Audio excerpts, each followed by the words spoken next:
Happy Monday, everybody. My name is Brandon Rosa, and welcome to episode 157 of the Xbox in 10 podcast, your weekly source of Xbox gaming news covered in around 10 minutes. Every Monday, this podcast covers new game releases, the previous week's gaming news, and we all learn an Xbox-related fun fact together. This show is on YouTube and podcast services around the world, so please subscribe to your favorite and leave a review. Xboxin10.com, no numbers, is your quick source for links to all of our podcast destinations and social media profiles, which you can follow at Xboxin10. To start, the big game out last week was Sniper Elite 5, and the games coming out this week include Janitor Bleeds, Silt, Gigapocalypse, Soldiers, Gravatar Recharged, Surface Rush, Unexplored 2, The Wayfarer's Legacy, and Super Perils of Baking. Now onto last week's biggest news stories, and we have 6 to cover this week. Number 1, Respawn reveals Star Wars Jedi Survivor, its sequel to Fallen Order. Michael McWhorter at Polygon writes, Respawn Entertainment officially unveiled its sequel to Star Wars Jedi Fallen Order on Friday at Star Wars Celebration. The sequel, Star Wars Jedi Survivor, will be released on PS5, PC, and Series X and S in 2023, publisher Electronic Arts announced in a news release. The first teaser trailer for Star Wars Jedi Survivor shows the return of Cal Kestis, the Padawan survivor of Order 66 from Fallen Order, as well as the Grand Inquisitor and what appears to be a mysterious potential ally in a Bacta tank. Kestis' next journey is in the Star Wars galaxy is set 5 years after the events of Fallen Order, Respawn says, with Cal and his Weedy droid buddy BD-1 still being pursued by the Empire as one of the last remaining Jedi. Jedi Survivor will expand on the series' dynamic combat in new and innovative ways, EA said in a news release, and Cal will learn new skills and grow his connection with the Force. Quote, even before completing Jedi Fallen Order, our team had a vision of how to carry adventure for Cal, BD, and the crew into the sequel, end quote, said Sig Asmussen, returning game director from Respawn. Quote, for Jedi Survivor, we are working in lockstep with Lucasfilm Games to build on the legacy of Jedi Fallen Order. We're leveraging advanced technology to create more dynamic Jedi combat and cinematic storytelling to expand on Cal's story as he matures and survives during the dark times. We can't wait to share more about this game with the world later this year, end quote. This was so awesome to see, as someone who has mentioned on this show, really into Star Wars right now, coming off of LEGO The Skywalker Saga, and having actually just beat this week my second playthrough of Star Wars Jedi Fallen Order. I loved Fallen Order. For me, the difficulty was too much, so I cranked it down to story mode because I'm a baby with these kind of games. But I love the story, I love Cal, I love what they were trying to tell in this time period of Star Wars. I cannot wait to see more from this game, and Respawn I trust. Number 2, Call of Duty Modern Warfare 2 release date confirmed. Heidi Nicholas at True Achievements writes, the release date for Call of Duty Modern Warfare 2, the sequel to 2019's Call of Duty Modern Warfare, has now been confirmed, although that seems to be all the news we're getting on the matter for now.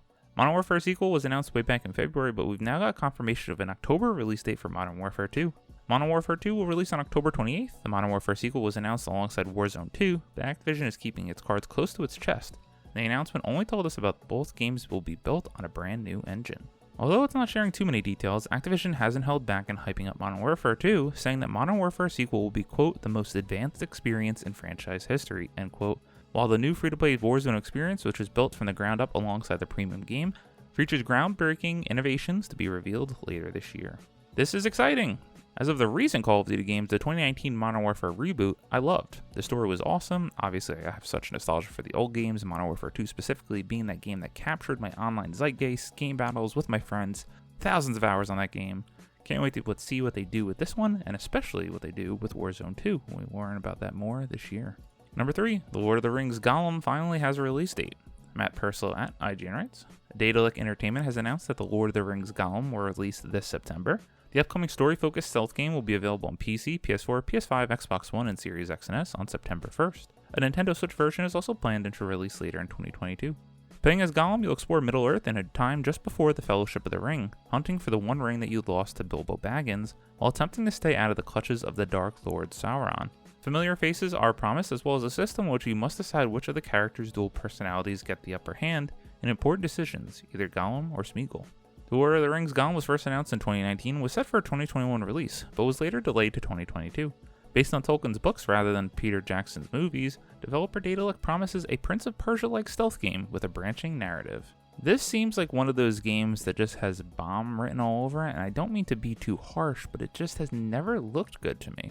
I needed to highlight this on this week's news story, as Lord of the Rings is huge and there's such a passionate fan base for it, but I hope I'm pleasantly surprised with this game, but it just doesn't seem like it's something that's gonna hit.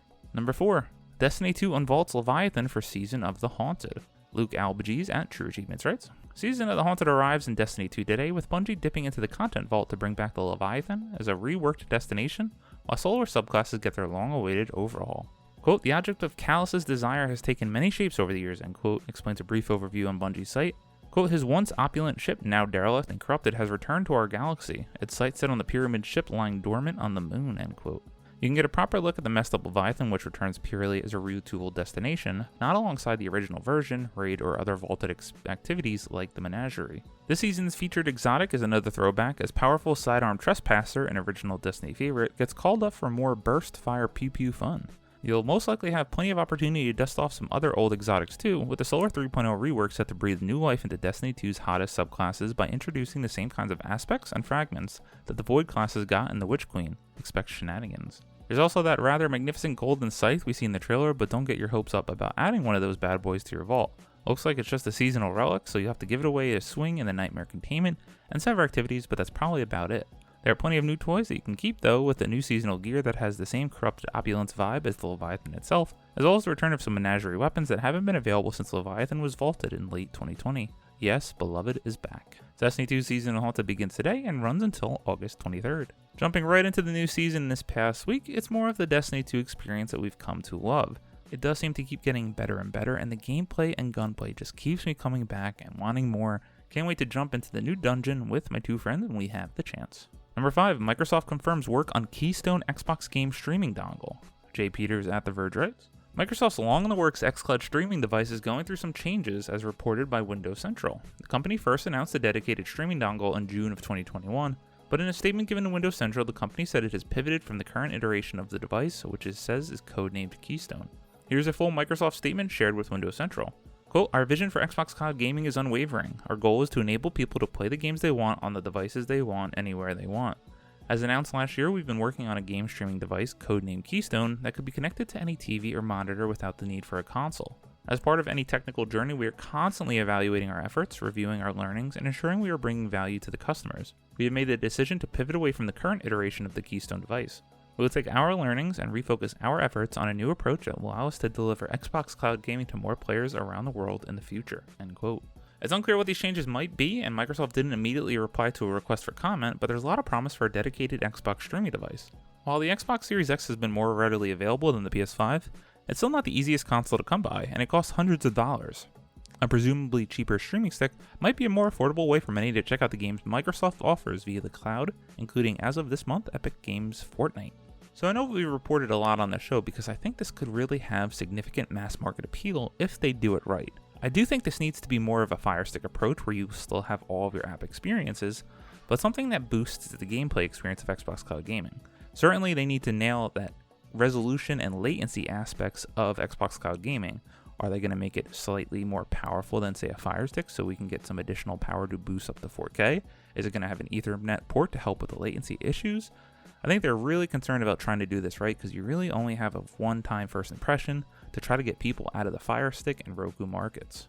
Number 6, Xbox turned down Marvel game to focus on own IP. Sean Carey at True Achievements writes, Head of Marvel Games Jay Ong has revealed that Microsoft had once the opportunity to create licensed Marvel games for Xbox, but it turned down the chance so it could focus on its own IP instead.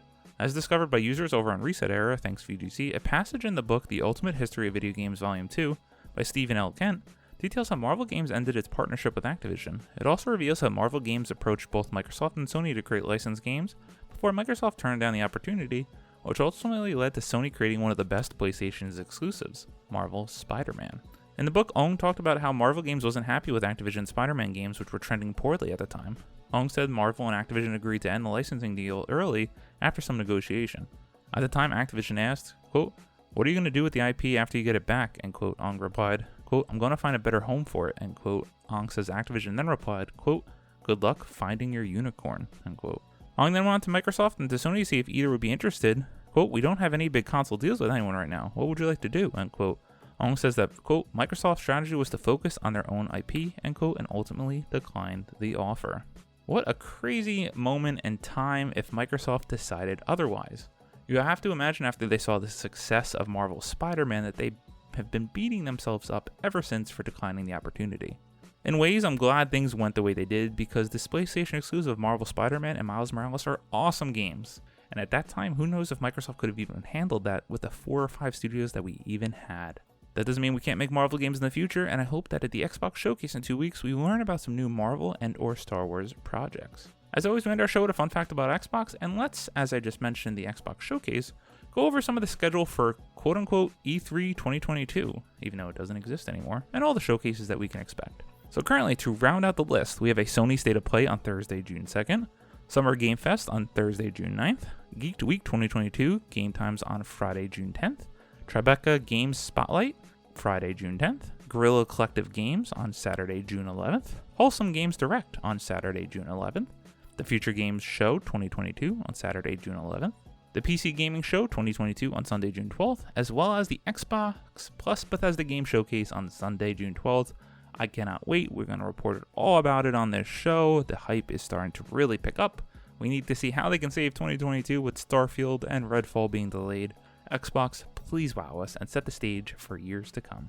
Thank you all for listening to the Xbox in 10 podcast, a weekly source of Xbox gaming news covered in around 10 minutes. If you like the show, please subscribe on your favorite podcast service, share with your friends, leave a review, and follow on all social media at Xbox in 10. This past week, as I mentioned, I've been playing through all the weekly content and new seasonal content in Destiny 2, loving it. I also finished Jedi Fallen Order, as I mentioned earlier in the show. I had some time. I finished out my playthrough of The Artful Escape, a very fun indie game. I can't say I loved it, but the colors, the experience, the music, the voice acting, all very well. Recommended on Game Pass. And I think I'm going to go back and play some Warzone with my friends after this. My name is Brandon Rosa. You can follow me on Xbox at Burrows93. Hope you all have a great week. Stay safe and keep on gaming.